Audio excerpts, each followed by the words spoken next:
முருகன் 2 கையில கொடுக்கிறவரோ 4 கையில கொடுக்கிறவரோ 6 கையில கொடுக்கிறவரோ கிடையாது. 12 கையில தரக்கூடியவர். கேட்டவருக்கு கேட்ட வரங்களை அல்ல, நினைத்தவருக்கு நினைத்த வரத்தை விட அதீதமான நலன்களை வாரி வாரி வழங்கக்கூடியவர்.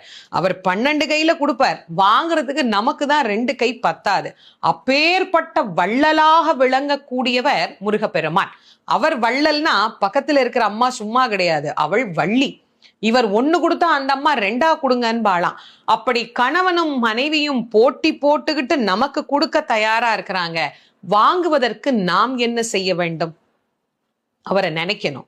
எப்படி நினைக்கணும்? அரை நிமிஷமாவது நினைக்கணும். அரை நிமிஷம் எப்படி நினைக்கணும்? எனக்கு கொடுப்பாரு எனக்கு கொடுப்பாரு எனக்கு கொடுப்பாருன்னு நினைக்க கூடாது.